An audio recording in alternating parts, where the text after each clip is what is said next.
The Indie Council is in session. Welcome, everybody. This is a place for the leading voices from across the industry to gather to talk news, titles, and everything indie. I'm your master of ceremony, Jill Grote, the Indie Informer. And today, joining us on the council are creative director of 6-1 Indie and one among the suspiciously large amount of Vicarious's PR team rocking a beard and glasses, Mike Towner. Dude, the beard is like unhinged. Like I have an appointment tomorrow to get it tamed. This Wild Thornberry's ass beard going on my face right now. I have like head wounds going on. I look like a Santa Claus like at the bottom of the staircase at the Woodlawn Forest Station on Jerome Ave in the Bronx. It's bad. Don't watch the video version. Just keep growing it out. Don't change a thing. It doesn't. I need growth here. It just keeps getting long. I can't do that. I believe in you. Anyways, podcast. The straight shooter, blessing Minmax, and kind of funny with her opinions, as well as Pen to Pixel's greatest writer, Janet Garcia. Hello. I kind of got thrown a little bit because I'm like blessing. I'm like blessing Adeoye Jr. Like I know, I wrote that, and I was like, I'm gonna say it wrong. Like that's his name, and yes, and blessing is here to pop up one day. I mean, you're gonna pretend to be him for the podcast, the entire podcast, right? Yeah, at some point. You know, we couldn't afford to get blessing, so I can just improv it. But it's good to be here. Excited.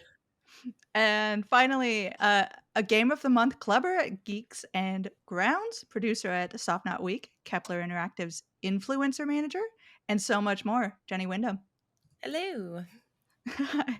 Your intro had to be cut down because I have so many different hats for you to wear. So I'm just going to like keep shuffling them out. It's a sign I need to quit something. I just need to take a vacation.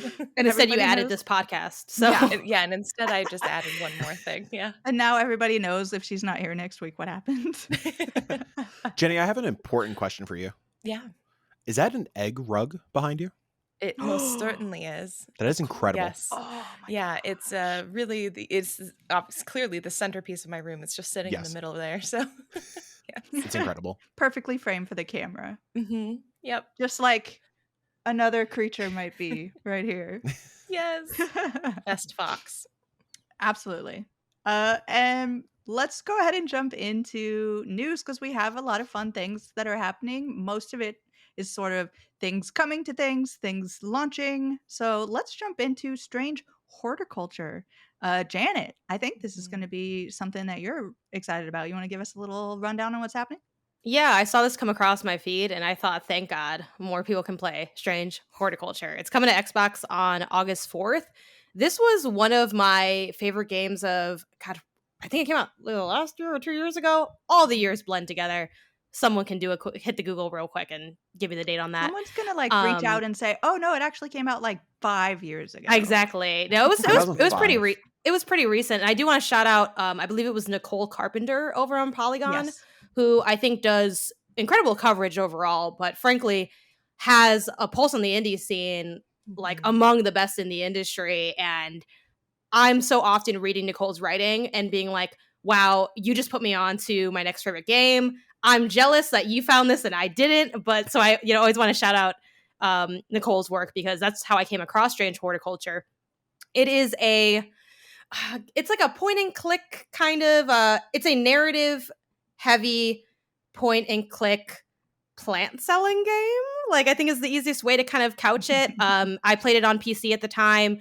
You are running this, I forget the proper word for it, but it's where they have like plants and other things, and people come up to you and will say, it's a little bit puzzly because people will come up and say something like, I could use something that would make me sleepy, but that has a main ingredient of, thistle or something. I'm just making up the items, right? And you'll say, okay, let me look at whatever fits that demographic, and you have different like ways that you can organize the plants on your shelf based on, like, I had mine organized by like effect, and then you can like add labels to the tags, and all running alongside that is a bit of additional puzzle with the sort of table that has sort of secrets hidden within. So you're kind of playing on a couple different levels with it, all while this occult mystery sort of runs behind the scenes, which funnily enough, I do feel like there's a little bit of a trend with games having the sort of multi-genre light spooky narrative running alongside it, but that's Strange Horticulture, and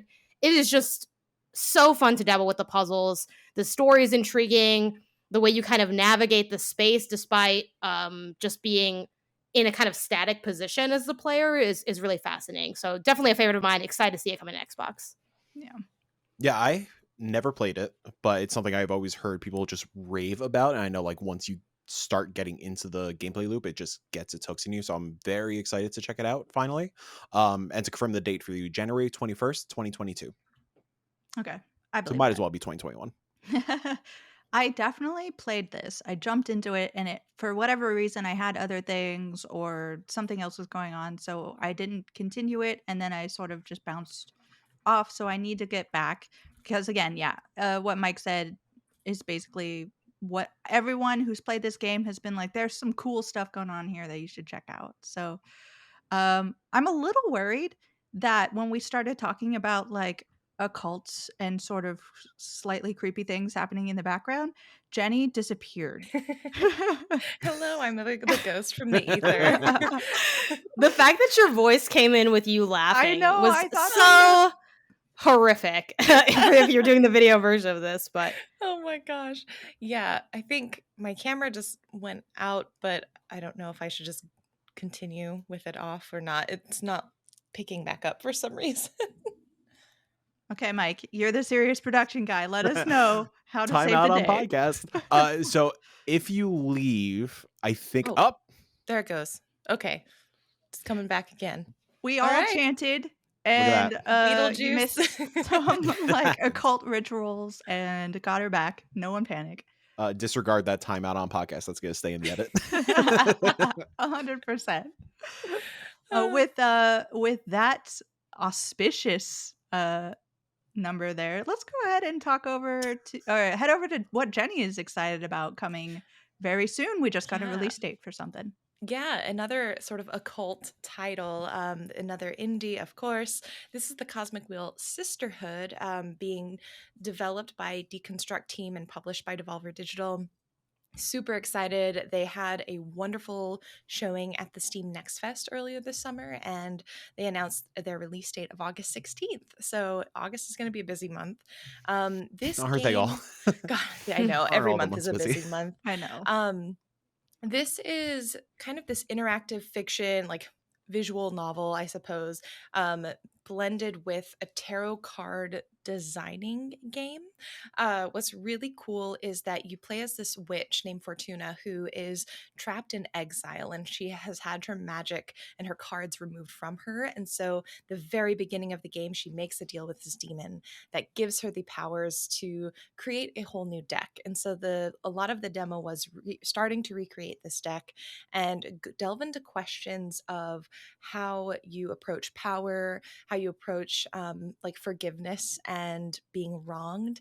And I think it's going to be a really outstanding game in terms of just an interesting narrative and also just a very addictive card design mechanic. I was surprised at how much I love it. I did not expect to get so into creating my deck, but you have essentially this very Photoshop light, like you have clip art of these different arcana, clip art of backgrounds, and you just put what you feel best works on that card and you make your own deck. And so the investment you get as a player is so strong.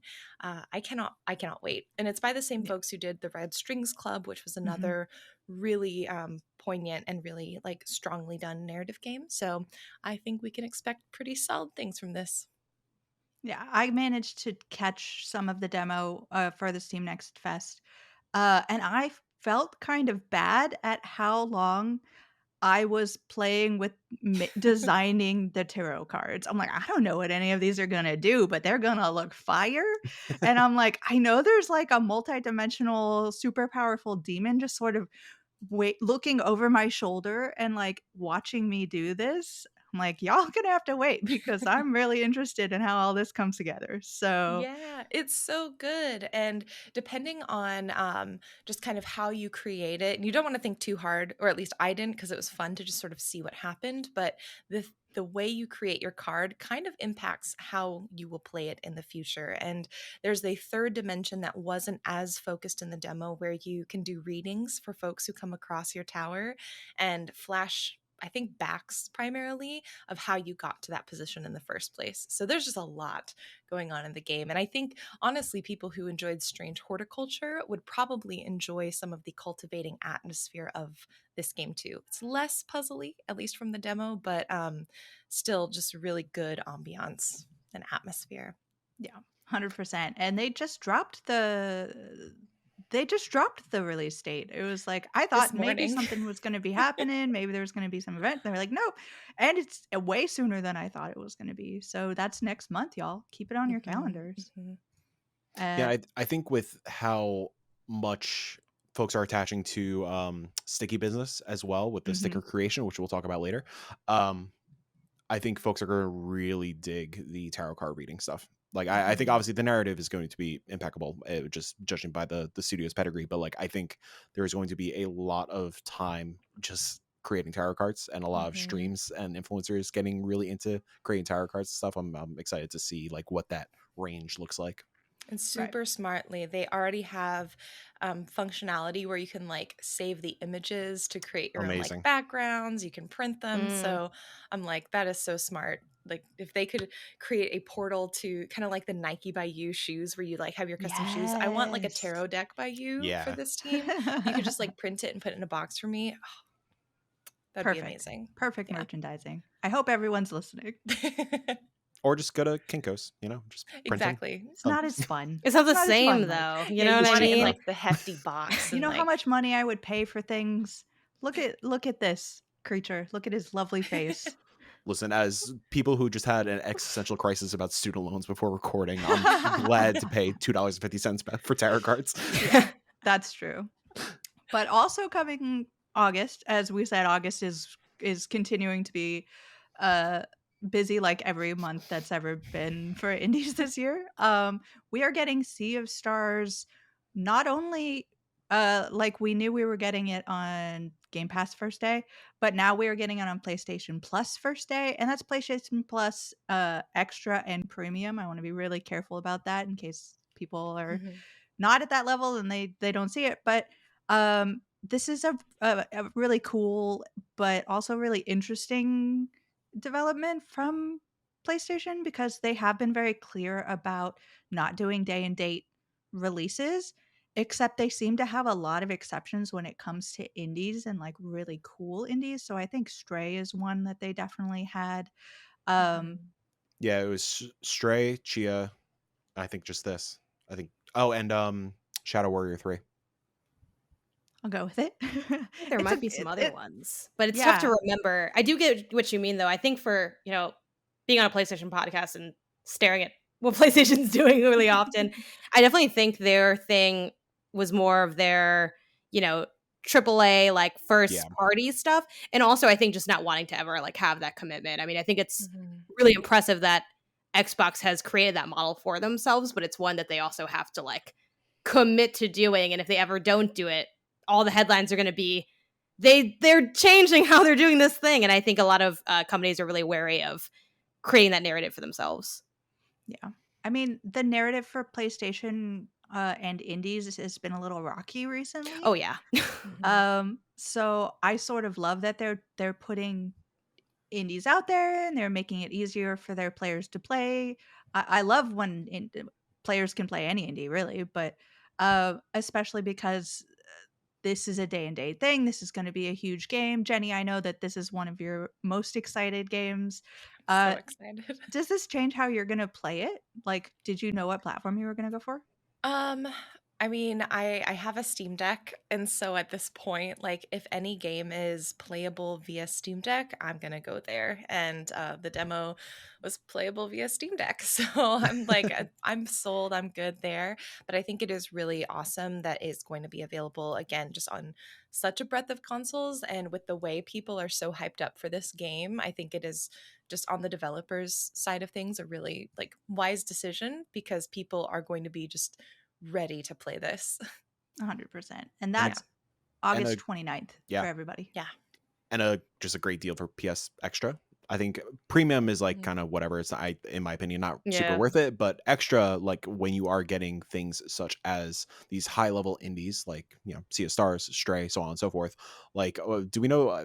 do we know the price tag of Sea of Stars? I'm assuming like $30. So like, Yeah, it's why I not think it's pay? 34, Yeah, 32. why not pay the extra 20 or whatever to get extra for the year and then get this whole catalog of recently released games and indies that are being regularly added to the library. And like, yeah, who knows like what other day one like high level indies will be on there. I think PlayStation, that is their answer to Game Pass to some extent. It's like, yeah, they're not going to put Spider-Man on there day one, but sure, put Stray on there day one, put the cute cat game on there day one, put this highly anticipated RPG on there day one. Like, I'd imagine Little Devil Inside whenever that Oh my We don't gosh. talk about that, Mike. We don't Someday. talk about that. I'd imagine that's going to be a day one extra thing as well. Like, Mhm. yeah, just that's kind of their niche, and I respect it. And I think it's a good value for extra.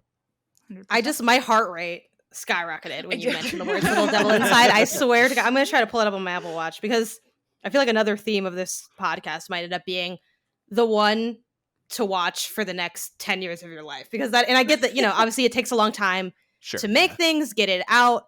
And I do think, marketing is so important. We're going to touch on that a little bit in the show. Like, you kind of need to create that hype maybe earlier than other companies might be comfortable doing. Yeah, I'm at 110, Mike. From no joke, I'm at 112. It's going because I'm interested in that game, and I've been watching it for a long time. But I do think, to your credit, yeah, that would be a perfect day and date moment for them. Like you said, it adds value to the service, and from the consumer standpoint, it's a win-win to try to get people to avoid getting so caught up in the price tag that they maybe don't get to have an experience that they will like and enjoy. So I love that these services can help create more of that for people and remove some of that friction between them and games that they might fall in love with. And it also helps make PlayStation look like they have taste-making qualities. I mentioned the last episode, like Xbox so often, I'm looking at what they're doing and I'm like, yeah, they have so many hit fire indies come to their platform. We need definitely more of that in the console space for sure.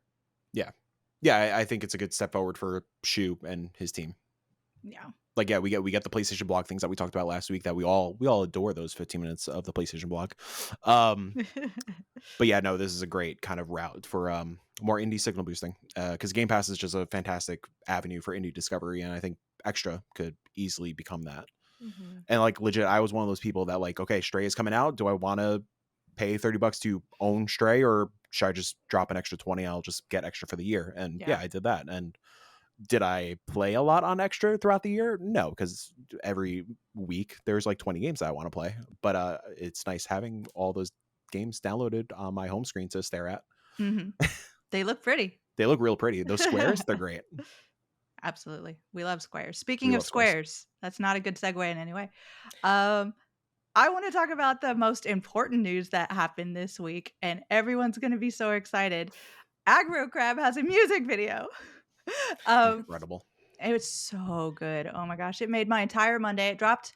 And for anybody who doesn't know, Aggro Crab is a indie developer based up in Seattle, I believe.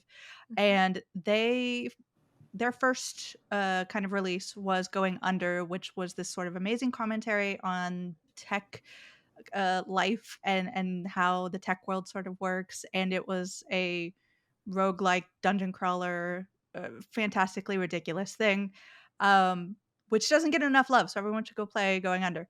But they are now currently making a game called Another Crab's Treasure, which is a Souls-esque under the sea with a crab sort of game. It's honestly the perfect pitch for a game. Yeah. It's, you can't go wrong with that. And the game's publisher in China created a full mascot for the protagonist, whose name is Krill, and then put it in a dance video, and it's so fantastic to watch. I'm gonna put it in the description, so just stop what you're doing right now and watch that, and then you can come back to us. It'll be fine.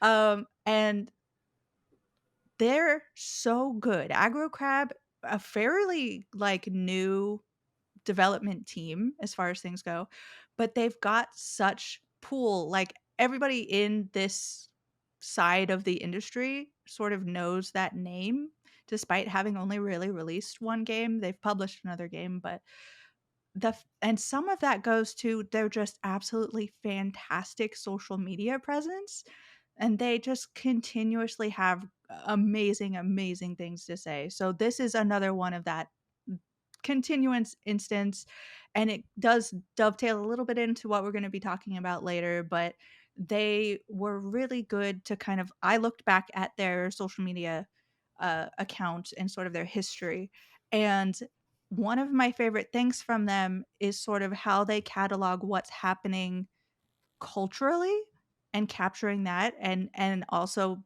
veering people towards their game because of it. So one of my favorite things of them is the moment where Twitter check marks started going away, so you couldn't be verified anymore unless you paid $8, and that's not really being verified. So they pretended to be Cult of the Lamb, changed their icon, changed their name, and then the Cult of the Lamb Twitter account, which is also really good social media account, and them started going back and forth, and it was absolutely genius. And it was like, you know, the Spider-Man picture where everyone's like pointing. You really couldn't by the end sort of tell who was who. And it was just such a really poignant moment of not only like, these are two really fun games, this is the kind of attitude you're getting in these creators and what they're going to be producing, but also kind of really thoughtful and intelligent commentary on what's happening in the real world.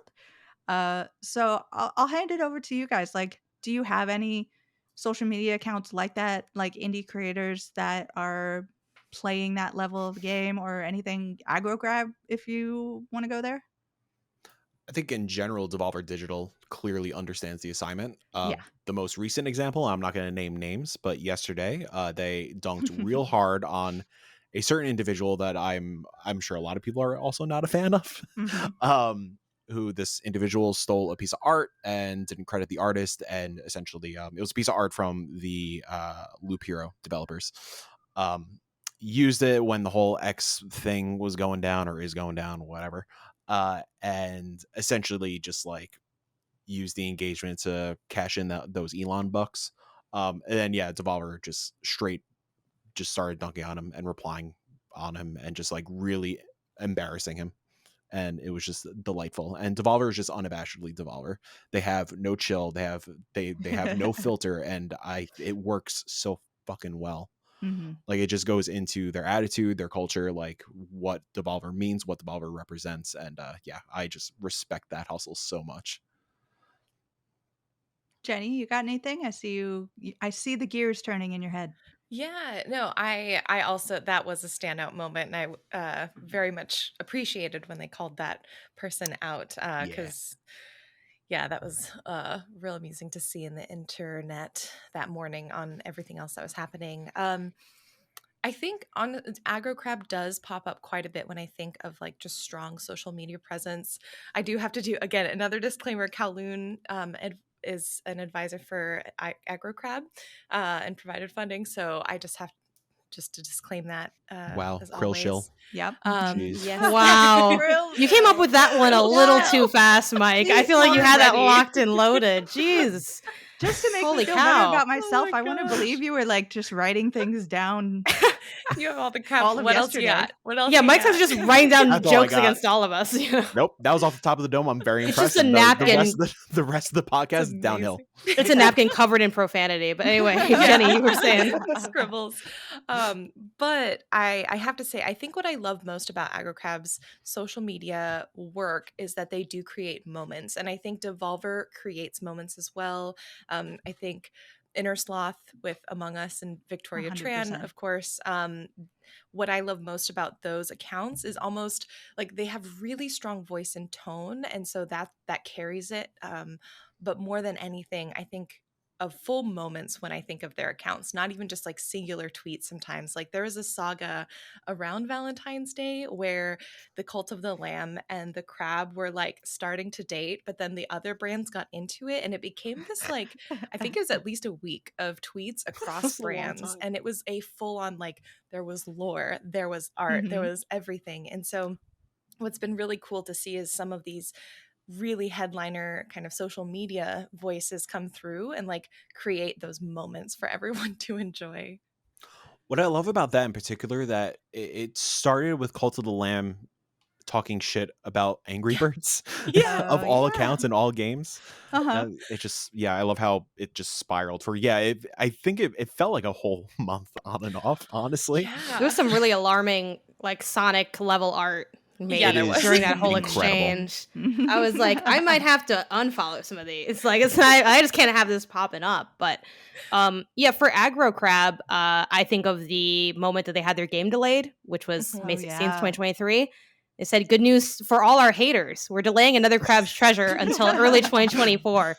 After a lot of discussions, we've decided that spending another few months on developing this MFer is going to make it a way better game, one that's worth the wait. And then they said like 1 out of 6 and they added more stuff. But the kicker was they added an image of Shigeru Miyamoto that said, God damn, this shit is taking forever. And that was so funny. Also for the video viewers, I feel like anytime I say anything, Jenny just cuts the camera. And I'm like, maybe I shouldn't. Janet. It's I know. so personal. Yeah. Sorry, my camera's acting up today. No, it's all good. I just thought it was a funny coincidence. I'm like, is there something in my voice that's turning this camera off? Or we've all just decided, like, hey, we're gonna mess with Janet today. So anytime she I know. We all get it. We all get a turn at the wheel. But what I love about that moment, Jenny's camera issue aside, is everyone's used, like, memed that a good game, a bad game, that whole, like, quote has been memed a lot. And also, I think, overused in a genuine way a lot. So for them to kind of nod to that, I thought took a lot of the heat off. I feel like their tone was very playful but also honest in what is essentially technically bad news. Again, I think a lot of us are understanding of delays happening or needing to happen or being the right move. But at the same time, the only good news of that is like they are taking the time to make the game better. Like that's kind of it. Like it's generally negative. So for them to have this more playful tone, I think really did a great job. For other examples of social stuff, I want to give a nod to @SomeHumbleOnion. This is the team or the creator of Smooshy Come Home, the little platformer of the little like mushroom person walking around. And it's a, for those who don't know the game, it's very much in the tone of a short hike, little gator game. It's evocative of that energy in terms of quest structure and exploration. And I like to, when you asked this, I kind of looked at who am I following? Because especially for me, like I kind of only follow the like accounts of games that I'm just like really into the account, not even necessarily the game. There's a lot of games I love, but I don't follow their socials. I followed this one because I was really drawn to the GIFs and the clips of the game. So I wanted to remember the game. And from sticking around, one thing I think is kind of cool is the other examples we've given are kind of very tongue-in-cheek, internet meme, like skilled, which I'm not going to downplay that. That's very much a skill to be able to pull off that tone and be likable with that. And I think those brands have done that well. But what's kind of cool about the Smooshy Come Home account, if you want to call it that, is it's kind of like more low-key than that. Like I think they just do a good job highlighting the reviews, highlighting the videos, highlighting the fan art. And funnily enough, because I think it kind of doubles as a personal account to a degree, there's these interesting tie-ins that are personal, but then tied to the game. Like one of their tweets from July 13th said, it finally happened. I met a capybara. Like, look at this chonker. And it's a picture of the creator and a capybara. But then if you scroll up a little higher, you see there's a scene where Smooshy meets like capybara. So even when it's personal and chill, it's also about the game. And then also I think you get a little window into the creator's vibe too. Like they have a tweet about Pikmin 4 and like wanting to play that. And you don't always, rightfully so, you don't always get that from accounts that are promoting their game because, it's about their game. That's the game they want to talk about. So I think this creator found a great balance of focusing on Smooshy Come Home, the release and the support, while also being a little bit human in the account as well. So I think it's a good example of the tone doesn't always have to be one certain way. It can look a lot of different ways and still be appealing. Right. It's very interesting that they're both truthful, but one is just super genuine. And I love Yeah, I was just gonna say that the authenticity and being genuine is very important. Jenny, I'm sorry. Oh no, I was gonna say it's funny you mentioned that because I was just reading an article today about I forget what outlet too. It wasn't a gaming outlet. It was just like a tech social media one that was like, what? Like basically the premise was like shit posting accounts plan things out. Like what? Oh, yeah. It's like, well, yeah, it's all calculated. Like all brand accounts plan their voice and their tone, and they're really intentional about it. But I do think, to what you were saying, Janet, like, I remember, especially when I was doing more social media work and community work, I felt very like, oh God, I'm not funny in that kind of internet way. Mhm. Like, that is just not a skill that I have. But what I can do is be really like genuine and sincere about things that I love. And so if anyone also is out there who's a dev who's like, oh my gosh, I can't be an aggro crab, I can't be a inner sloth, like, that's Mhm. totally fine, because your audience may not want that sense of humor. And so it's always good to have that reminder. You made me think of the Fields of Mystria account right now. Mhm. That's my personal favorite, I would say, because it's every GIF they post is like perfection, and it's exactly what I want. They don't do anything other than post really cute GIFs and like say like, here's a chicken, here's a llama. I I'm want to pet that happy. cow I like so much, Jenny. that. I I do have want to to pet put that out cow. the disclosure that I know Sarah, I work with Sarah, and Sarah runs the Fields of Mystery account. But I did think of that, but I'm like, I can't compliment it because it's like to like, you know what I love? The thing Sarah, even though like on Yeah. Twitter, I'm like, hey, do you post something? I'm gonna like retweet, you know, for the culture, right? But genuinely, I do think she's doing a really good Mhm. job at it. And, you know, talking to her, I would, you know, I'd love to get her on this podcast from like the indie perspective, like working on that marketing side, like the social media marketing side, because she's been talking to me about how like I spent so long getting the perfect like length. So, you know, to your point, Jenny, like not only from shit posting to sincerity, like there's so much thought that often goes behind these. It takes a lot of work to appear effortless. Mhm. Okay. I think that really dives fantastically, thank you guys, to the topic of the show, which is indies and social media. And I'm gonna just throw out some thoughts that we can sort of think about as we're chatting, but let's talk about why and how independent creators are using social media, and the extent to which social media has actually helped indies become a bigger thing, or how many games that we've personally discovered. Like, obviously, it's uh Wishlist Wednesday today, and Screenshot Saturday is a big thing. Mike has thrown in Pitch Your Game, which is a huge thing that happens on social media. Just, is it like, to some degree, harmful? Like, what's the other side of that, and how is specifically this whole Twitter saga like affecting indie communities and indie games, and how all of that's going? So let's go ahead and jump in. I think Jenny might be a good person to have kick off this particular topic. Oh man, where do you asked so many in the little show doc that we have. You asked so many questions that were really good and things that I've been thinking about. So I'm not quite sure where to start. So I guess I'll start with the developer perspective, because also I'm in that wheelhouse. I'm helping, I'm producer of a game. We use social media to try and get visibility. We use it to curate our community, to have an owned communication platform that we are able to control, like the messaging and what we want people to see.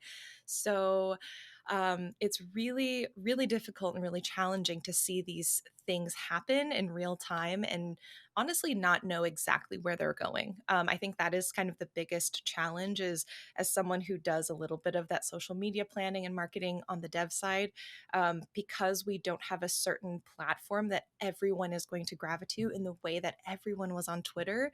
The fragmentation is going to be really harmful to a lot of indie devs, to be very frank, unless you have a very strong voice on a platform elsewhere that you're already, if you've already diversified, you're in a more secure position. But it's challenging. I think, Jill, you actually mentioned earlier that social media also provides this really nice record and timeline of things that happen, not simply, like cultural touch points, but just for your game in general too. And Mhm. it'll be really sad. I was actually thinking today about figuring out a way to archive the Soft Not Week Twitter account, because I realized who knows what's going to happen with accounts in general, and we would love to save that information, because as much as we'd like to think our documentation is good, it's not.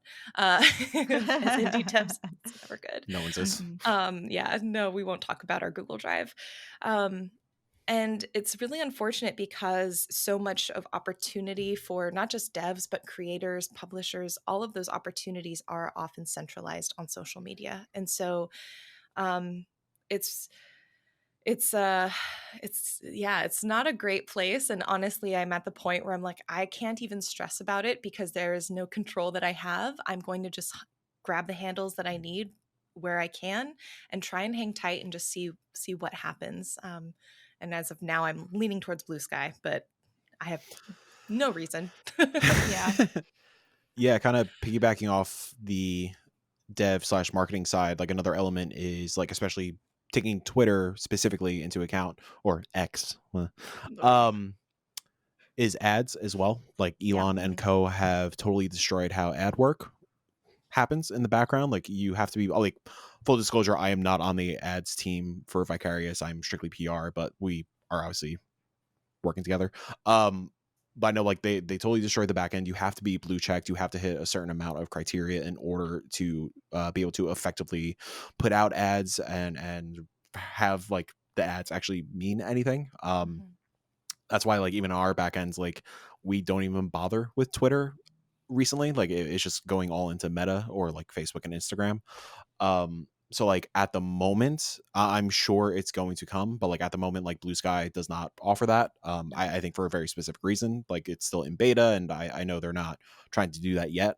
Threads is not doing that yet, but it is Meta, so it will happen eventually. But like at the moment, as far as like social ads go, it's kind of just like a, what do we do? Like, is there a reason to do it? Like on Meta, yes, there is still a reason to do it. And if you are doing like TikTok content creation, like TikTok has a good kind of like and view rate, but not so much an attachment rate. It's in terms of like folks clicking Steam pages and actually going to the page and wish listing. It all feels like Meta at the moment. So I don't know, but there's something about like a Twitter like feed or like a Blue Sky feed or a Threads feed that like, I don't know, it feels more meaningful, I guess. Like it's just I don't know.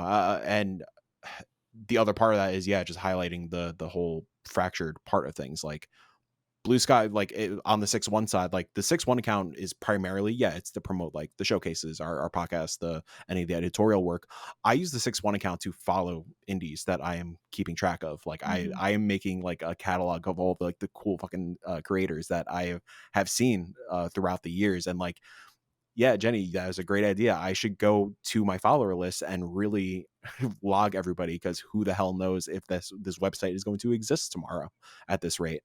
And the other major thing is DMs. Like Yeah. DMs is critical in like Man, PR yeah. and marketing. Like God bless all the influencers I work with. Like, but many of y'all don't put your email in your bio, and it drives us mad. If DMs weren't a thing, y'all wouldn't be getting contacted.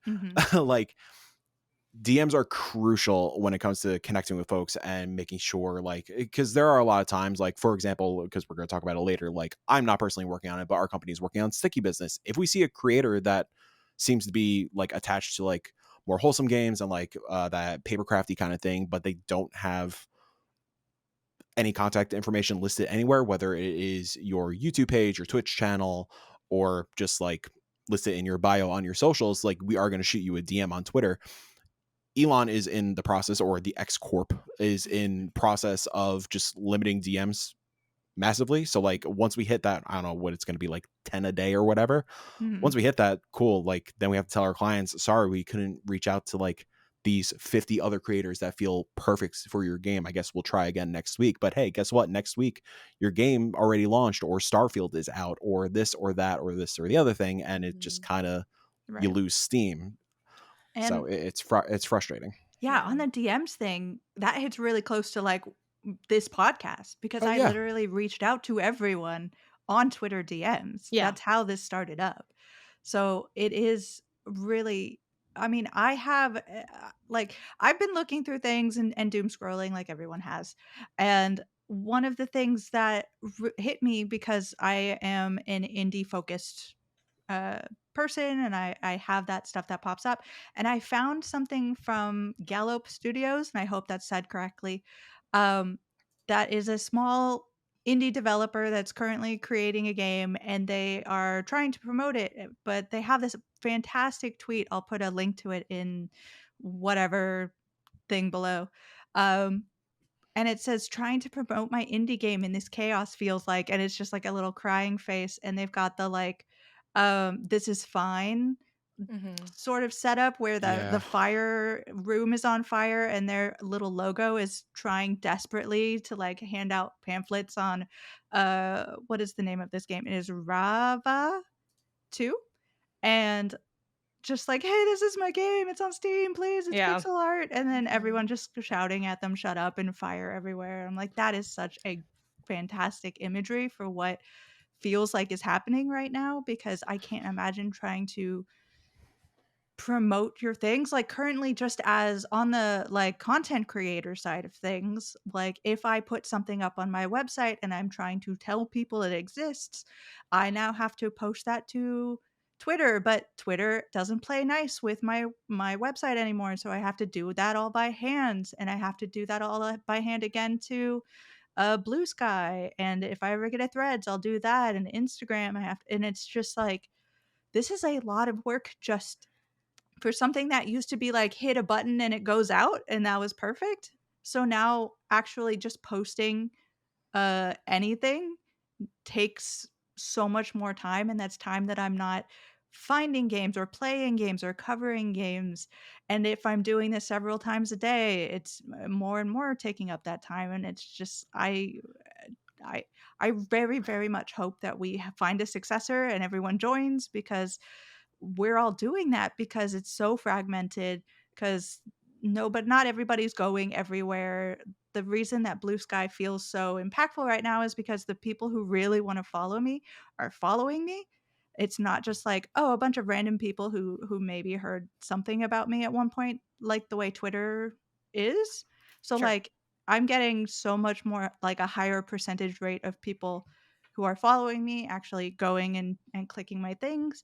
But at the same time, it's a fraction of the people who are actually on Twitter. Well, it's funny. It's like Blue Sky very much feels like the game dev side of things, like the industry folks have really gravitated towards it, whereas Threads is the more general audience, because everybody and their mother has an Instagram account, so everybody automatically signed up. And yeah, like just to like reinforce what you were just talking about, like posting like the one singular thing in 3 places, like sure, it's like a first world problem kind of thing, but it's exhausting, and it's like not an easy, simple click kind of thing to do, because each of one of these apps have different requirements and different like formatting standards and so on and so forth. Like on the 6-1 side of things, one of my favorite things to do on Twitter when I'm just like doom scrolling, if I see something cool, I will like copy, like I would hold the Twitter video or whatever, get in our own tweet where it still has the developer tagged, and just write a little description about the game and why I think it looks cool, and just signal boost it that way. You can't do that on Thread, so I'll take a screenshot, I guess, or I'll add the little, I'll take a screenshot, I think, of the key art or whatever. And then on Blue Sky, like there's no GIFs or anything available. So like, sure, I'll just add the little card for the Steam page so people click it, and there's different character limits and all this dumb shit. No, it's like you're reading from my nightmare journal, because for those who don't know, I work at a lot of places as a freelancer. One of those places is MinMax. We do a bunch of content, including the MinMax show, all the other stuff. Our head of the company, you krill shill. I know. That horror. I feel like I should get my own shill thing. You know what I mean, Mike? I feel like you owe me that. You know? Yeah. Give me a week. As it's a good thing it's a weekly show. As Ben Hansen's out for paternity leave, we've like splintered Ben Hansen off into several different people. One of those people is the social media side of things, which I took, which I'm still fine with having taken, but never did I realize like what a storm I was entering into with. Like, not only it was just wild, because it's like, okay, we have the fact that the social media, like my own social media, which I run pretty aggressively, but that's not the same as having like a branded voice. Like that's just kind of a different vibe. Like we've sort of talked about with these indie teams kind of either having that own identity for their game, or sometimes double dipping, like with the Smooshy team, where it's like kind of a personal account that's like talking about the game. It hits different. So then having it, besides the fact that you kind of always want to be everywhere, what's chaotic about this is that the biggest place you were is now like a sinking ship, and you're trying to build the raft while the ship is sinking. While social media work has always been intensive and multifaceted, and having the problems that you alluded to, Mike, of different platforms have different things. Like Reels only goes up to 90 seconds and TikTok is up to 10 minutes. So if you make it, unless you make to 60 seconds. Exactly. aggravating. So if you want to make one video that can go on all, you have to make a 59-second video because God forbid 60 and they say, oh, actually it's a little too long. It's like, no, it's not. Anyway, so that's always been a case and will continue to be a case in the fact that different people iterate on social media platforms differently, which is fair and fine and maybe actually beneficial to the space. But what's so stressful about this time is there's no natural progression. Normally in the social media space, we were all on MySpace. And then at one point, people started hitting up Facebook. And then eventually we were all on Facebook. And then MySpace kind of went away. And then, and since then, we've had sometimes social media pops up and it's its own thing. Like TikTok's its own thing. I didn't start a TikTok account to get away from a different account or to change it up. It was just like a different platform. But with this, it's like there wasn't a natural progression. It was just run so poorly that everyone's like, we got to get out of here. Because it's not what it used to be. And I want what we had. And now we're just like jumping on anything, hoping it'll be the next thing. And that's like a natural and normal thing to do. But at the same time, it makes it so that like this has never happened before in this way. And that's like really stressful because you don't know where you're going to end up going or what you're going to end up doing. And like we've all alluded to, the gaming community from dev to content creator to publisher, it's so very much on Twitter. Like you may be other places, but you're definitely on Twitter and you have to be on Twitter. Like that's where it all happens. So now it's like, people's livelihoods across all sides of the industry are very much at stake and being negatively affected by this. And, I guess kind of like Jay said, there's nothing really you can do besides just understand that like you got to just keep going and hopefully it's fine. You know what I mean? It's going to be what it's going to be. But it's super challenging. And with Blue Sky too, since it still has the invite code, like I would love for that to be a place that I pursue more passionately. But it's tough when so much of, whether it's my audience, the min-max audience, whoever is saying, I would follow you there, but I can't. And I'm like, well, at that point, even if the people there are really down, I love y'all, but it's only like 8 of y'all. And at the end of the day, this is kind of a numbers game, It's like, so... And then it's like, whether you're a social media manager or running your own socials as an indie or as a creator, now it's like to really be present, I got to be present on like 4 or 5 places all at once. And it's like, that is such a full-time job already. It's now made that task hard to even do in a half-assed way. And I don't mean that to offend people's like attempts, but we all know that like at the end of the day, like you only have so much energy to expend. Like you can't be a game dev and a streamer and a social media manager fully full-time 40. There's not enough hours to do that, which is why it's so valuable when people can outsource that or get help. But I think the reality for so many people on all sides of the industry is a lot of times you don't have a team. It is just you, and being you has become a lot harder, and that's a difficult pill to swallow. Yeah.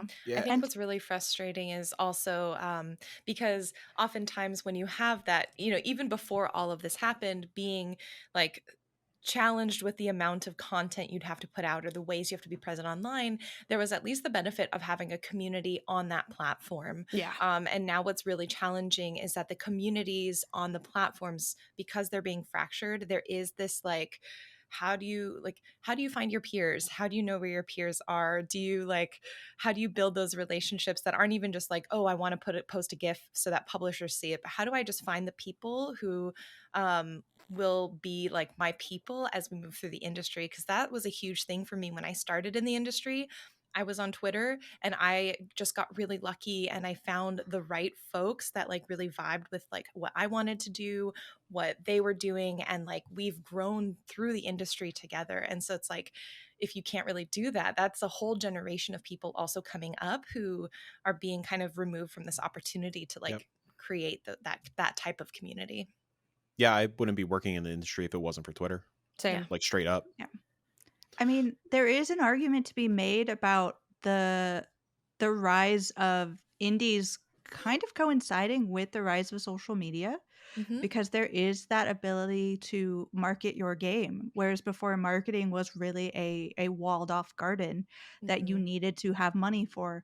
And now you can just be promoting and reaching out to people. And I think I want to kind of shift this a little bit too, to talk about how that's not only a great thing for indies and getting your name out there, but it's also like a really hard thing too, because the internet is not always known for being lovely for being nice.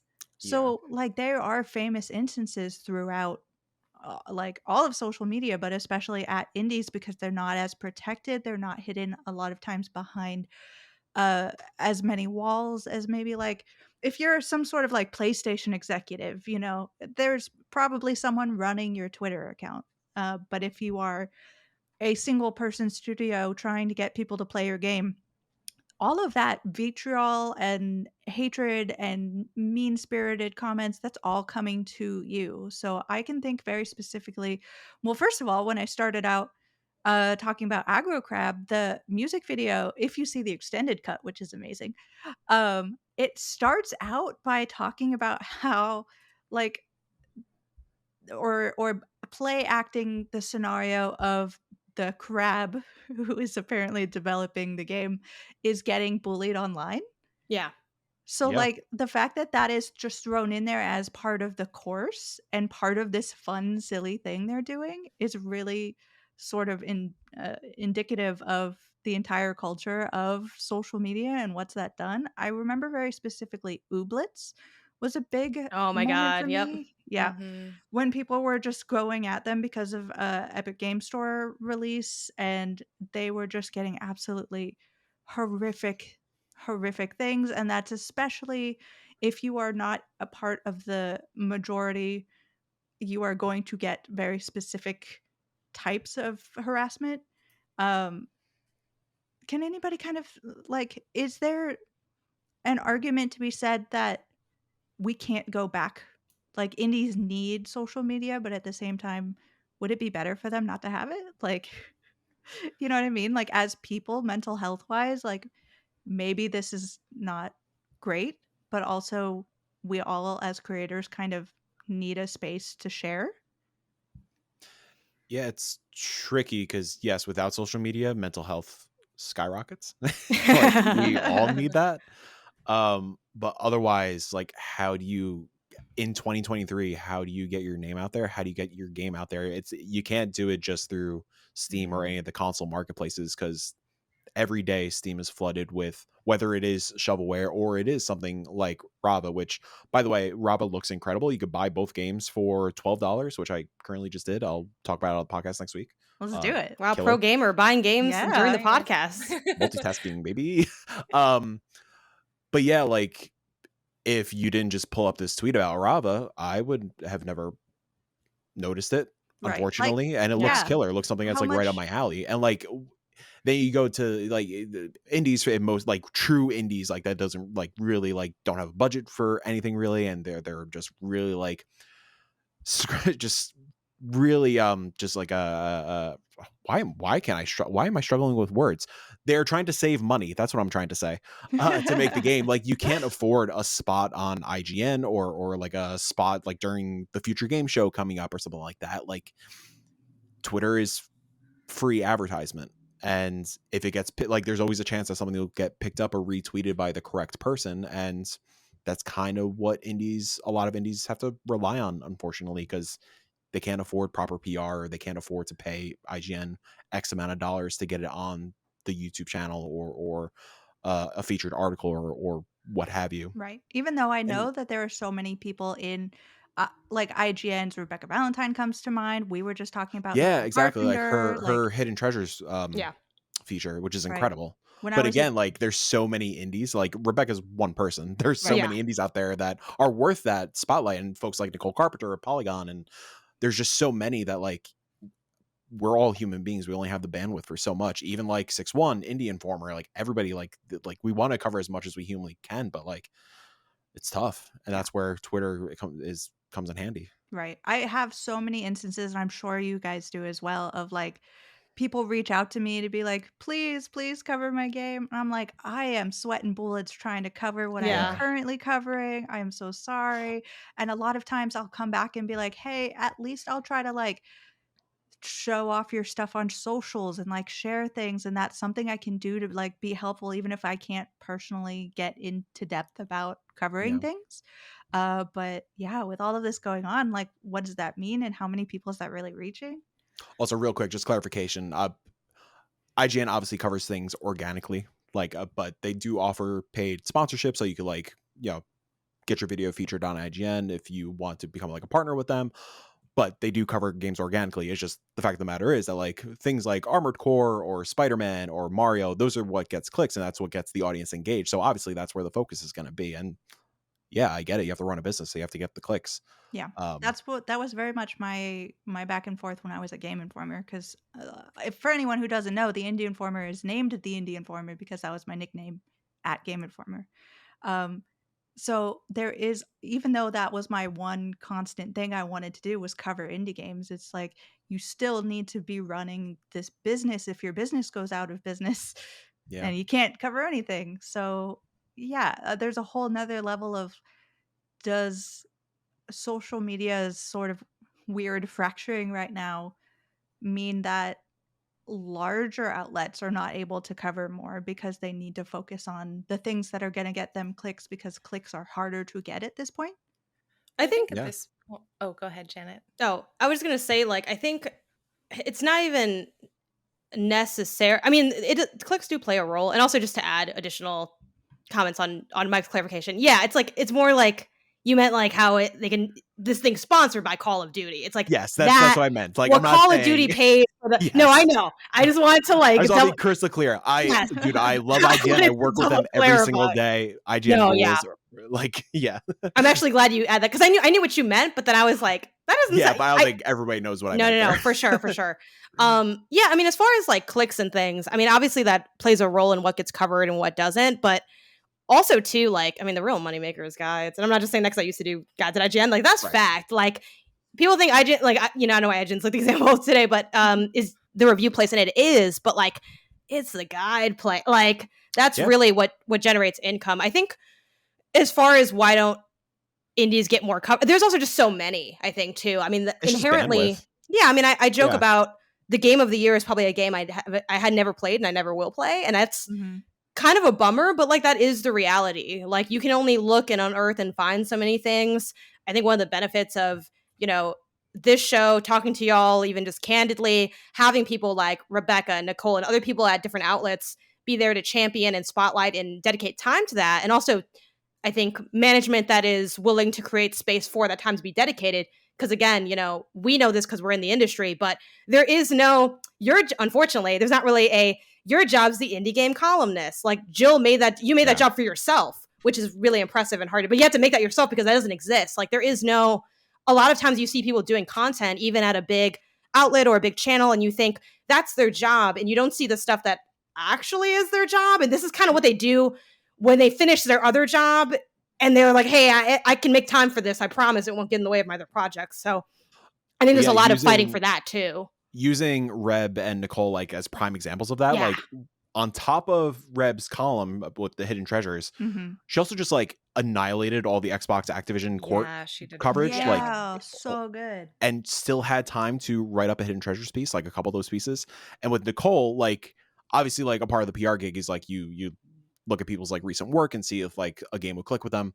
Like, I obviously, we all know Nicole's the indie person at Polygon, and like going to her profile, like, all she's been doing lately is Tears of the Kingdom guides and like crushing it, but also giving a voice to indies. So like, yeah, it very much feels like it's a side thing. And again, it goes back to bandwidth and just media burnout. And like, this starts to get into a whole nother conversation, but like all the layoffs this past year within media, it just makes it tougher. Like, for example, using IGN once again, you know, when Summer Game Fest was rolling around and we had a couple of games that we want to like offer IGN as exclusives, or like, you know, exclusive reveals or gameplay trailers, whatnot. Ryan McCaffrey, super nice dude. Love working with him when I get the chance to. You know, he'll just straight up say like, listen, like, it looks rad, but like, all steam ahead on Summer Game Fest and Final Fantasy 16. It's like, we don't have the people to cover. Yeah. And like, it sucks. And of course, there goes like on the influencer side as well, where like everyday influencer like Wanderbots, for example, who I do want to bring up for another reason also, like Wanderbots' inbox, I'm sure, is flooded with people like me begging them to check out this game for like a 10-minute video. But there's 3,000 mics out there begging Wanderbots to play their video game. And I love, like, between like the smallest content creators to like the bigger names, like whenever we could score somebody to like get give an indie attention, it's a big win. When you get somebody like Wanderbots, it's like, holy shit, we got Wanderbots. Holy shit, we got Splattercat. Holy shit, we got Blitz. And then, of course, like going back to the budgetary side of things, like if you want to score like a major influencer, like if you want to get like, I don't know, like a Co-Carnage or a Markiplier or Jacksepticeye, like it's going to cost you. Like they earned their following, and you know, they need to make a buck as well. So like, you know, I'm not going to repeat numbers out here, but like the numbers that a few influencers charge is wild. We're on the wrong side of the game, my friends. I started to suspect that we were on the wrong. I was like, wait, am I supposed to be over there? Like, what's going on over here? So yeah, it's just another side of things where it's like, unfortunately, like it does, like without Twitter, you need a bit of a penny to toss out in the well if you want to get like some substantial coverage. I think too, you kind of need that in terms of, again, diversity of content. Like, I think it's easy to say, oh, if only the big names, whether it's, you know, outlets, whether it's Patreon outlets, whether it's influencers, like if only the big names cared about like the little guy. Well, the little guy is a million guys. So that's a big ask. Like, where are we focusing our attention? Is it like one person's just going to play Smooshy Come Home and someone else is going to play you know, Strange Horticulture, and then is that going to be enough? The answer is it's never really enough. And I think social media kind of helps fill that gap for both the people creating the content from the development side and also the consumer. Like, I think a lot of consumers, especially in the hardcore like audiences that we sort of speak to, because if you're listening to a gaming podcast, you're pretty hardcore into the hobby. They're like, I want, you know, more indie stuff. I want this, I want that. But we know from the reality of whether it's a big outlet, whether it's, you know, anything, that the numbers don't agree with that. Like, it's like everyone seems to want this thing, but no one shows up for it. What's something, the math isn't mathing, right? But that's the nature of what indie, I think, means to a degree. We talked about that a bit last week, where, you know what, it is smaller. Like, it's not going to be as big as Call of Duty. And like, maybe it'd be kind of cool if it was, but then also maybe it wouldn't be what it is before. Like, it's such a layered thing. And I think I like that social media and just different platforms can create additional spaces for additional voices, for additional styles. I mean, I'm on TikTok a lot, and lately I've been getting kind of game wrecks through there. There'll be creators who their whole platform and style is just highlighting cool games of either a certain genre or a certain platform or anything. And I think that's also, you know, fun and has a lane. Like, I don't need that to be on Polygon's homepage, and maybe it's never going to get there, and that can be okay, because we do have like these other spaces to have that.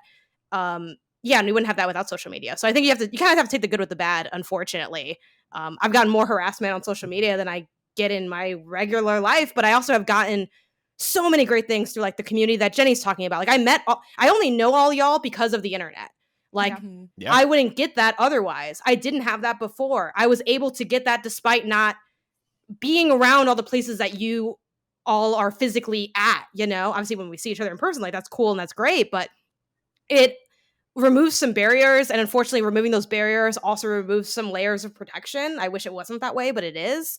I personally will take that trade-off every time, but I totally get if someone doesn't want to do that trade-off, as the trade-off is your own sanity. Yeah. I think at this point we have, like, obviously, like you were saying, Mike, mental health skyrockets if you're not on social media. But if you are wanting to make a career out of being a developer, if you want to make a career out of being a content creator or in the game industry, you do have to have a presence at this point. I think we've gone past the point of no return in terms of like, oh, let's go back to a time when there wasn't a social media thing. I don't think we're ever going to do that.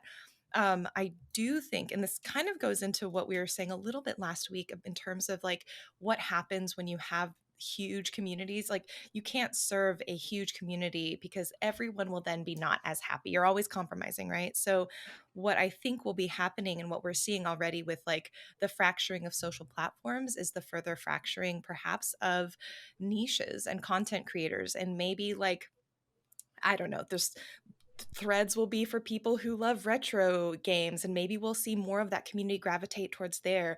Maybe we'll see people who love like I don't know, Pico 5 and like this type of development in game go here, and people of cozy games go, you know, to like, I don't know, I'm trying to think of a made up platform name because who knows, but you know, whatever. Woozle. Y'all get, yeah, Woozle. You know, it's like I think at this point, and we're already kind of seeing it in some of these showcases, we're already seeing a little bit in the ways that creators themselves brand themselves as niche, kind of like genre focused creators. And I think we are going to enter the age of, because we're already fracturing naturally through the platforms, perhaps an age of that curative aspect where we're like, okay, if I want cozy things, I go here. If I want horror, I know these are the people I go to. And in this way, I think, for better or worse, in addition to those like traditional media outlets that we have gone to, content creators, podcasts, and these more unconventional trusted sources are going to be the places that people go.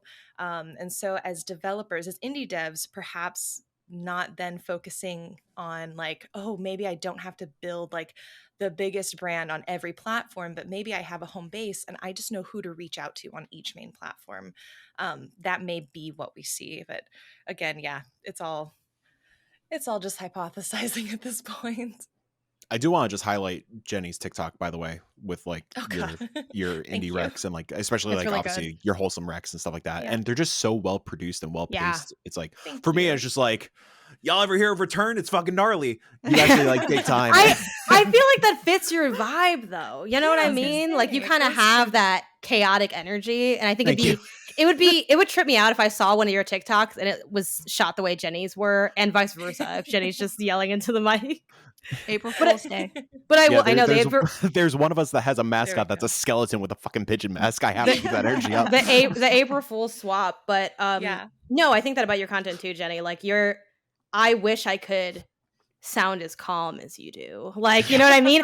I just know if I did like your VO hits so hard, and I just know if I started talking, I would just turn it off. Like I just don't want to do it.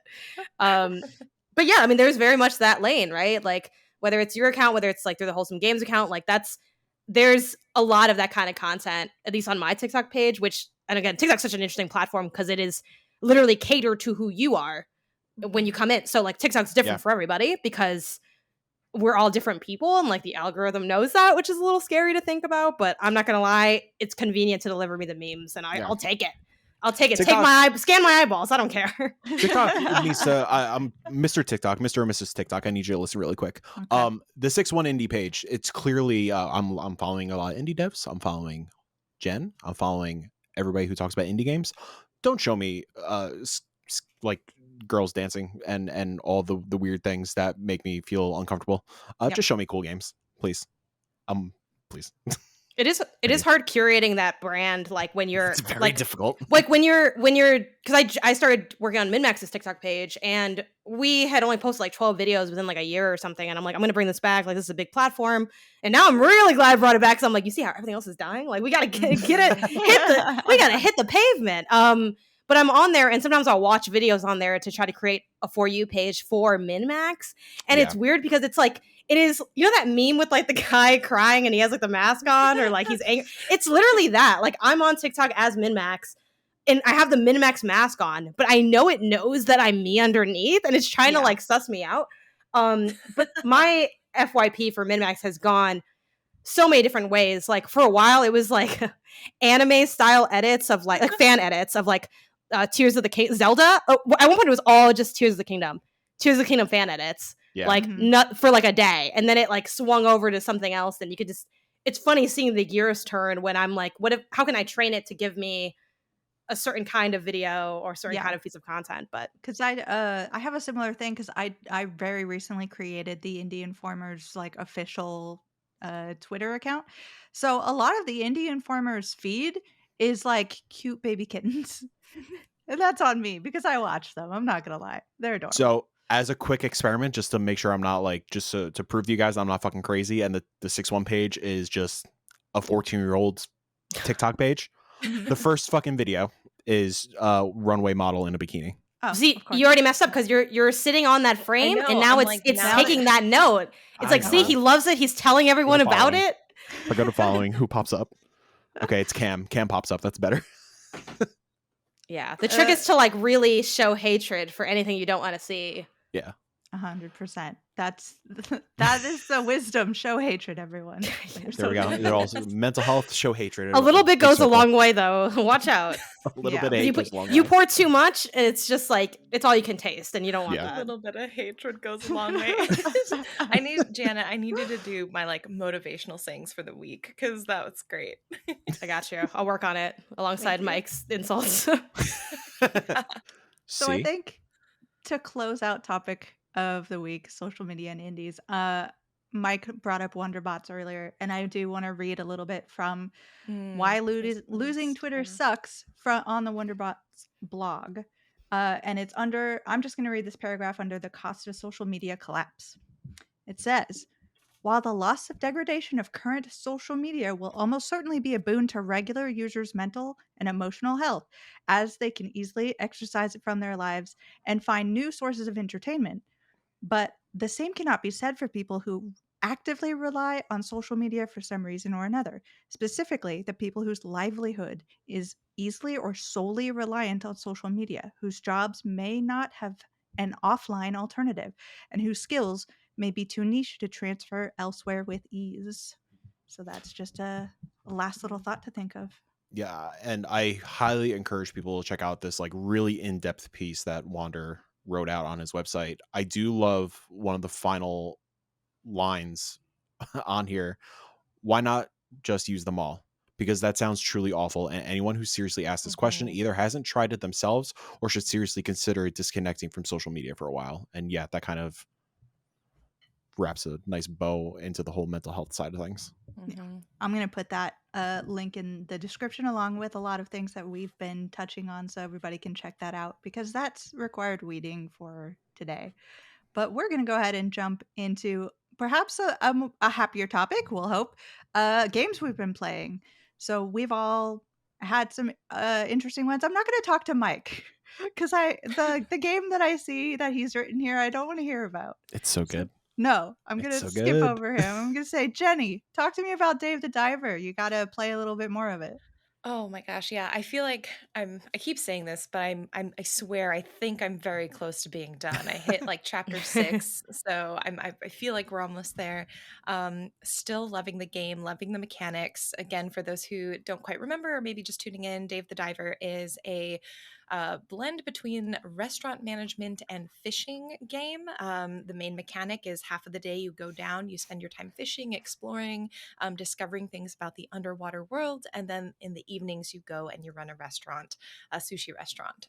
It expands quite a bit as the game goes on, but those are like the two core elements.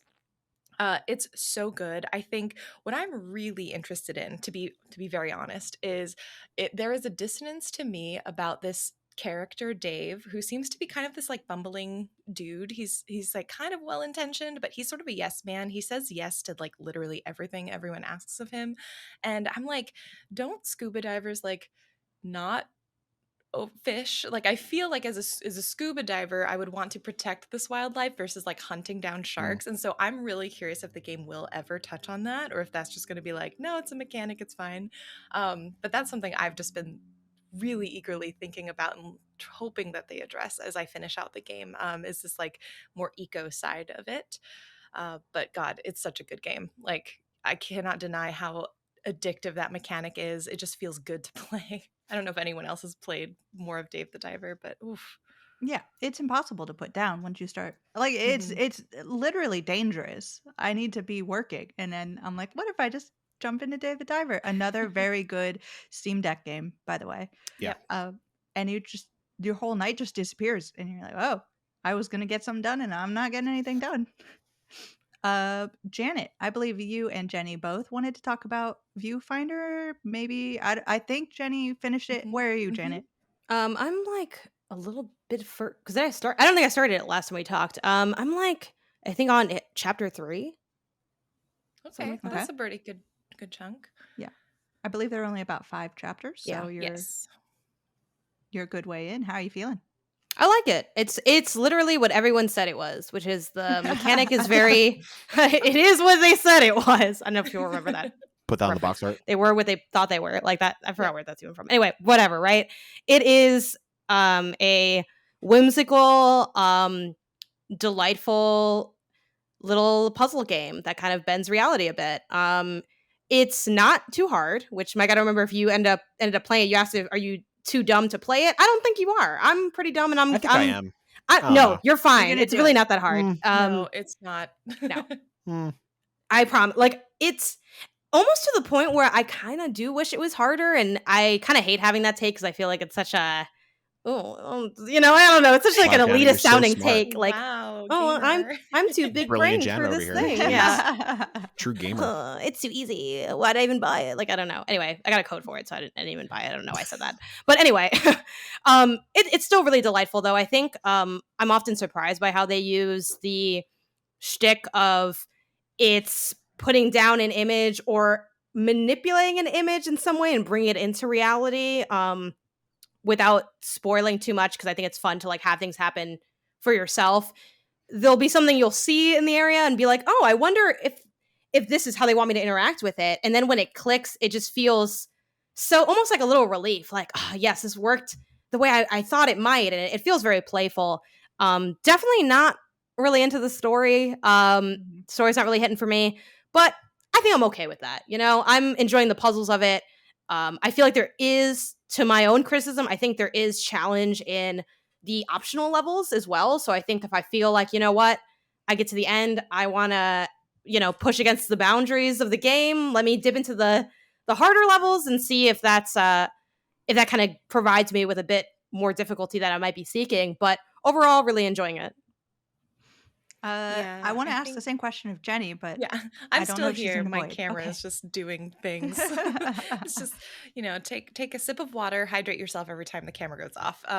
Video challenge for folks. I totally agree with Janet. I think the mechanic itself was really joyful as I streamed it. And I did take a sponsored stream. I was sponsored to play the game on live. But I think what was really cool was I did felt delight. Every time you discover something, you just are like, oh my gosh, this is so cool. I also wished, and I think because the game was really clear about what it wanted from you in each area, which was really good because I felt like once you get the shtick for each area, you feel like you can just soar through the puzzles. It feels great. And I think as a player, that's really bolstering, especially if you're a player who's like, oh man, puzzle games though. Oh, I don't know if I want to do it. It's actually quite encouraging, and I very much like that aspect.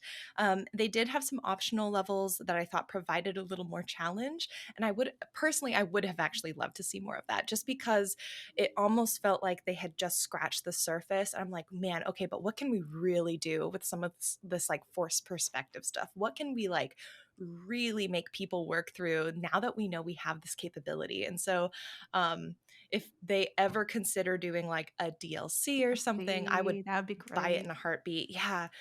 I also felt like the story was fine. I thought, I think the hardest part for me was it wasn't super like diegetic with the puzzles. And so I felt very much like I'm in puzzle mode now. And then you have these like tapes that you turn on to listen to. And I think that's what was a little bit hard for my brain to hop back and forth between more consistently. I felt like it was short enough that I could keep track of the story, but I never really got into it in the way that perhaps the developers may have hoped. But at the same time, I think they felt like it was secondary to the puzzle because that's the thing. Yeah, it's like it felt very much in like they knew what they were doing with that, and I think they're okay with that too in that way. You could entirely skip, and I've seen people play this game who did not realize that those players existed, and therefore didn't know there was an element of story beyond just the beginning part, which I don't want to ruin. But I had the great pleasure of watching Jenny for at least a bit of her stream, and she was just getting it. I'm like, oh my god, Jenny's so smart. I felt so smart. The game did me a great service. I did. It was one of those things where I also streamed it, just like on my own accord, and I booted up, and I'm like, I'm not gonna lie to y'all, I was doing really well offline. I don't know how long we're gonna be in this puzzle. I gotta warn you. It might be time to strap in, because my stream has watched me take a long time doing the same thing over, especially when you're streaming too. You're doing chat. It's like, look, at least that's a nice excuse I can lean on. I'm like, if you weren't here, I'd be really smart. Yeah. No one will know. 100%. Yeah, I definitely I really hope that the story also was secondary, because if not, it does sound like a little bit of an insult to be like, it feels like they made the idea and they're like, this idea is awesome, and now how can we like justify it? And then they kind of tossed it in. But I hate that I feel that, though. Even if that is how they made it, you know, you're going to make different things in different ways. Like, I wish it was just approached a little bit differently. You know, I think there's a lot of ways to go about it. Even Superliminal, which doesn't have much of a story either. Like, I enjoyed the kind of storytelling they did in that with some of the little jokes they had. So I just kind of wish they took a little bit of a different approach with it.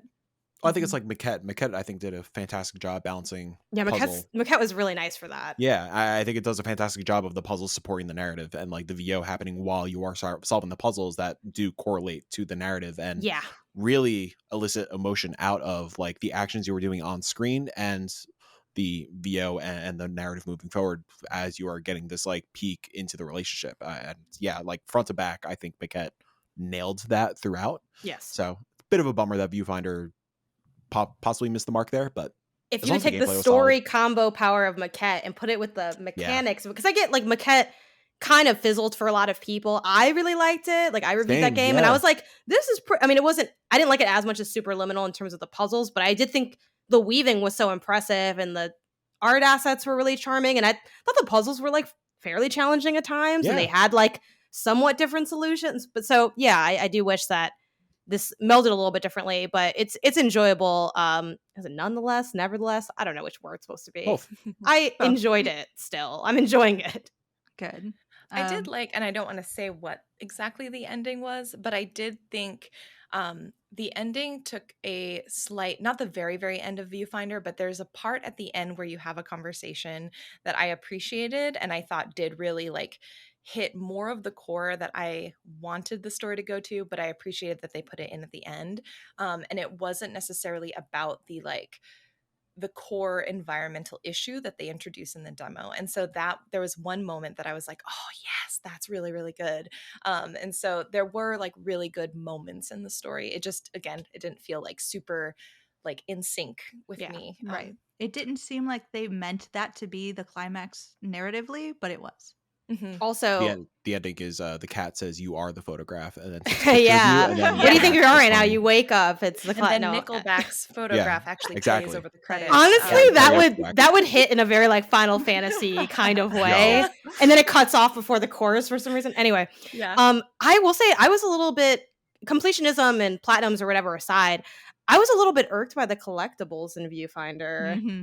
They're like, I didn't pay attention to any of those. they're you know, because Jill, you like beat this and reviewed it for Indie Informer, right? I'm not misread. Mm-hmm. Did you have an opinion on the collectibles? Because I thought like they're different in every level and they're not really like marked in any way. So it's just like sometimes you can pick up an object and they're like, you got it, and I'm like, was I supposed to be getting that last 4 levels? Yeah, and it doesn't help that they're not numbered sequentially. So I think Jenny, I saw do this. Like she picked up Duck 3 and was like, "Did I miss Ducks 1 and 2?" I'm like, "No, 3." I hate a non-sequential number. What's going on with that?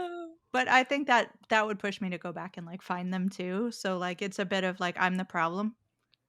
Yeah, maybe. Yeah, that's what I was curious. I'm like, maybe it's just maybe me. You are the problem. Yeah, maybe you are. Maybe you're the reason. Maybe. But yeah, like I wasn't like just a big fan of how they were done. I don't mind like having a hard time finding them, but I think the lack of telegraphing and like through line on the items hit kind of funky. But yeah.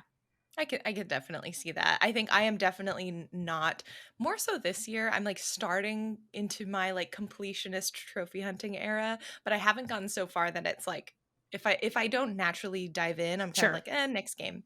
But yeah, I do agree, like the telegraphing could have been a bit stronger to convince people like me to want to do some of that hunting. 100%. And in order to make Mike, not me, the problem, Mike, go ahead and tell us about your game. I'm so excited to hear about this one. My Friendly Neighborhood, banger. It is so good. The elevator pitch here is that it is Resident Evil meets Sesame Street. Specifically Resident Evil 7. So you are a handyman that has been called to which half of Resident Evil 7? The good half or the boat? The good half. Okay. Yeah. Continue. You are a handyman that is called out on a job to go to this abandoned set of a children's TV show because they started transmitting the signal of the TV show, and there's like some weird signals getting tossed out there. So yeah, you play as Hank. I think his name is Hank. I forgot. You go there. You go into this. You see that there's a big antenna. You have to get to the roof to the antenna. You all of a sudden go into this. I think it's like a hotel room or a hotel lobby. There's like this weird gunk on the elevator, so you can't get in. So you go to the front desk. You hit the bell. Ricky, the sock puppet, pops up. He's like, "Hey, buddy, what are you doing here?"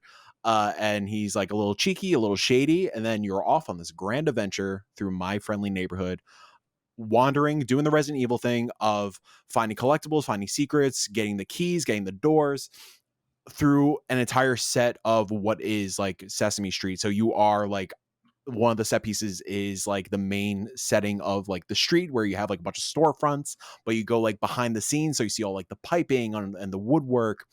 And where the horror element comes in a little bit is that throughout the sets and the offices and the basement at some point and like the boiler rooms and all this creepy stuff is that all the puppets are alive and they are trying to get you. They'll get you. They are really demented, really chaotic. There are times where you will walk into a room and you will just hear a little bit of chattering, and you will see our buddy Norman with his head, he's facing the wall and he's just bashing his head against the wall and he's just laughing to himself and talking to himself and just having a full-on conversation. And you go a little closer to him, he'll turn around and run after your ass. And you don't get killed or die in the game. He'll like push you over and like you'll eventually, like, you get pushed too many times, you will lose all your health and die. But okay, so you don't die in the game, then you're like, but you will die. You black out. I don't know. Yeah, what I really appreciate though is that like it gives you a chance to like walk into a room, evaluate your situation. It's not like Resident Evil where you walk into the room and then all of a sudden like a bunch of zombies are on you like right from the get-go. Like you could take a breath and like see all the demented puppets around. Oh, thank God. As you are fighting the puppets, all your weapons are like all the weapons are the ammunition are letters of the alphabet. So your pistol has 26 rounds and you are shooting letters at the puppets. They are bullet sponges in a way, but it makes sense because they are literal like spongy creatures. When you eventually defeat them, they just skyrocket towards the other end of the room like you're in the Matrix. It's great. It's satisfying. Again, similar to you do not die, or like you do not die, so the puppets also do not die. There's a fun mechanic where going to that survival horror element where you have to kind of like manage your inventory. Once you take out a puppet, unless you take duct tape and wrap the puppet in duct tape, once you leave the room and come back in, the puppet will come back to life and like be ready to attack you once again. But if you duct tape them, for the remainder of the game, they will stay duct tape where you left them. For a while, they'll be knocked out from your letters. After a little bit of time, if you revisit the room, the puppets will just be like just talking to themselves on the floor, just staring like with their dead eyes, just having a conversation with themselves. One of my favorite lines and topics of conversation is Norman will say like, "Huh, you know what I like to have for lunch? Well, it depends on my mood. If I'm happy, I'll have a sandwich. If I'm sad, I'll have some leftovers. If I'm angry, I'll eat the eyes of my enemies." And just goes on and on and on in a very unhinged fashion. Like the writing is impeccable in this game. Yeah, I mean, I don't want to harp too long, but the long and short of it is that I really enjoyed this game. My first playthrough only took about 5 hours, and that was me like trying to 100% the game. I think it is a prime example of indie that takes Resident Evil inspirations. Like it's mechanically very Resident Evil, but you get a lot of like BioShock in there, and there's just like it feels like a love letter to the horror genre. And especially like it does take elements to like a lot of the popular horror games, like a lot of the popular like streamable horror games like Poppy's Playground or Five Nights at Freddy's, but it's very much not that kind of game. And like it has, not to talk shit about Freddy or Poppy's Playground, it is a game with substance. There is a narrative. There is that survival horror core gameplay loop of finding the diamond door, but you don't have the diamond key. So eventually you will find the diamond key and you could go back and do the Metroidvania kind of thing to make sure you are every room on the map is green. And unlike most Resident Evil games, from start to finish, the game is actually really great, and it doesn't have any low points, and like it's not like bonkers, or I'm not fighting a mech at some point at the end of this game, which is really great. Whoa, I thought we were talking about low points. What are we... Yeah. If you mean awesome, then yeah, okay. Sure. It's yeah. So okay, my one knock against the game is that there's no mechs. There's no mechs. Spoiler. No, I can't actually remember how I even felt about that in Resident Evil. I just wanted to stir the pot. I feel like at that point I was like, you know what? We're just doing stuff. Whatever.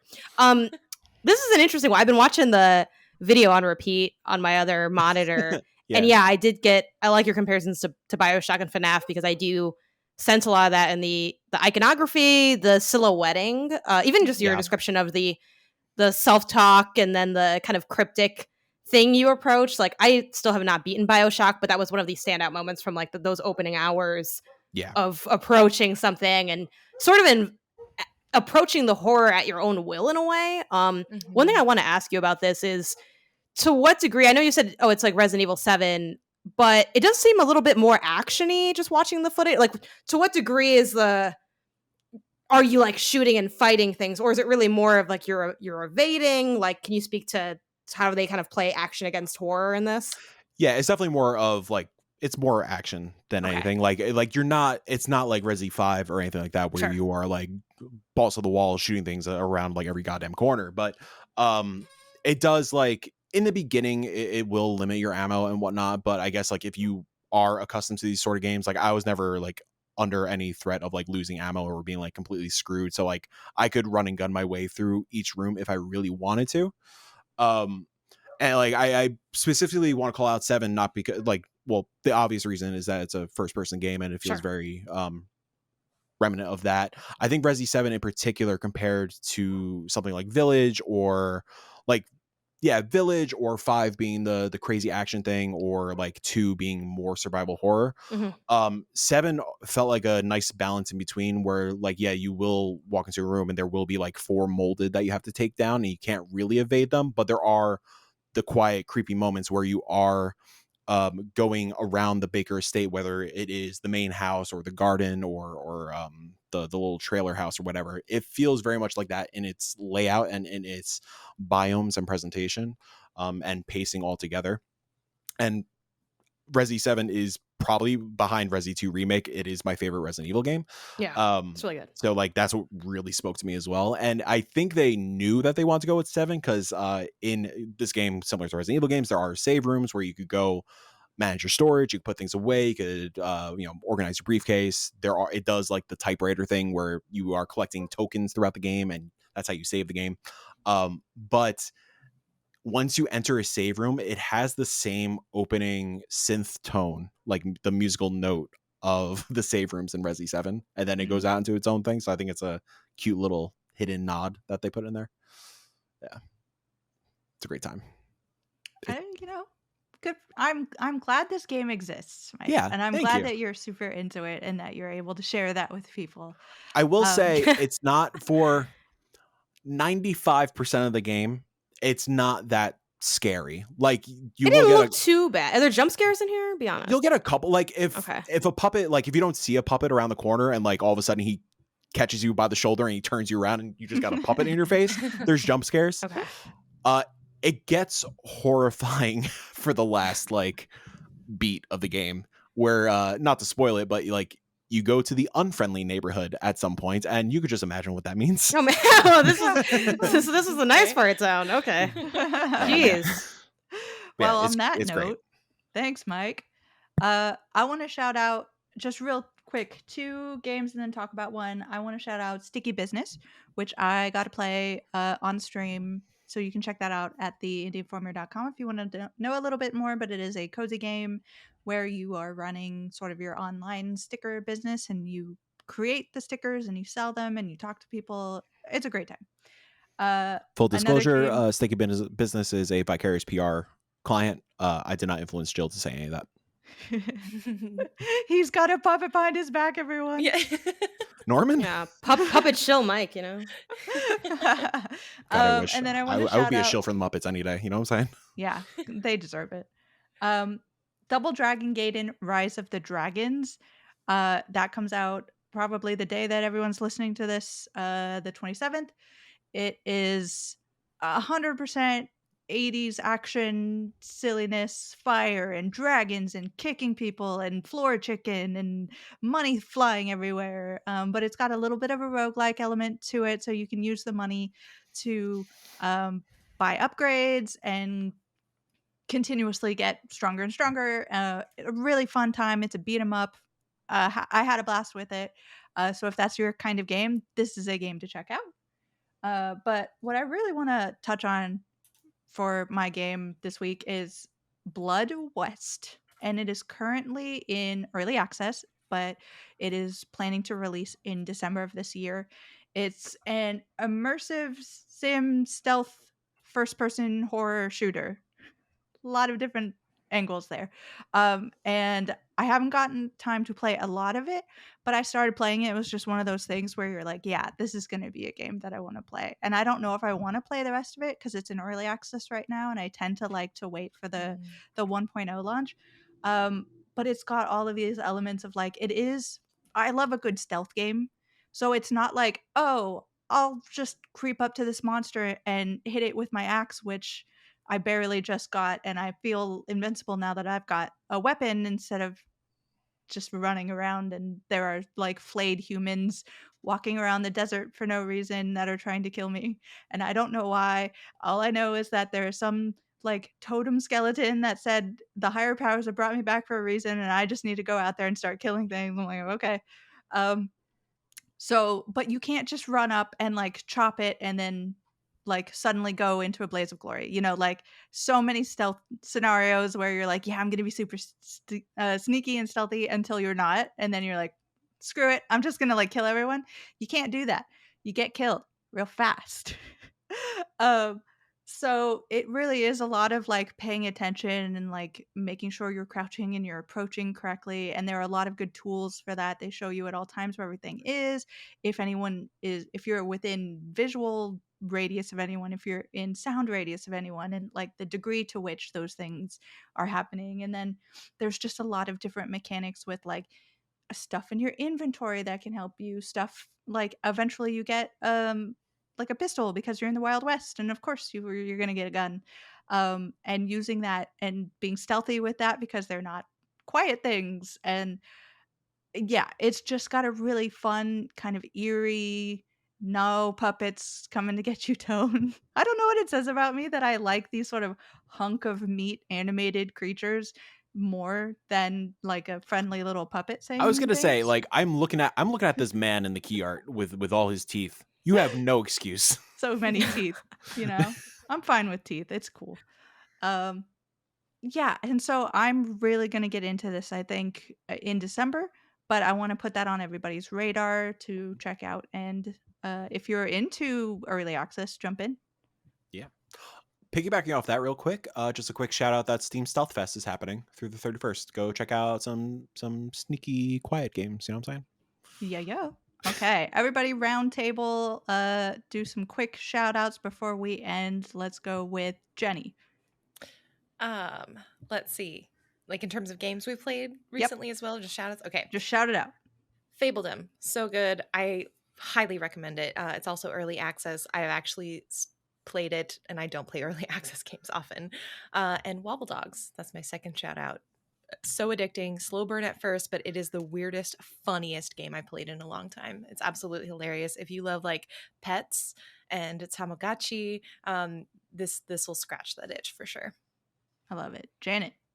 I also have played Fabledom, not recently, but I played it at PAX East, and I also thought it was quite good. Had a lot of fun sensibilities to it, a lot of like inclusiveness and like the romanceable stuff. I like when stuff can like stack mechanics, and it kind of stacks the romance to have like a gameplay impact too, which I think is kind of fun. Also can get you more invested in it if you need a little more than just like, this is my digital boyfriend or wife. I don't know why the guy's only a boyfriend, the woman's a wife. I don't know what that says about me. I call that out as the distinction. I'm like, that's just my boyfriend, but this is my wife you're talking about, okay?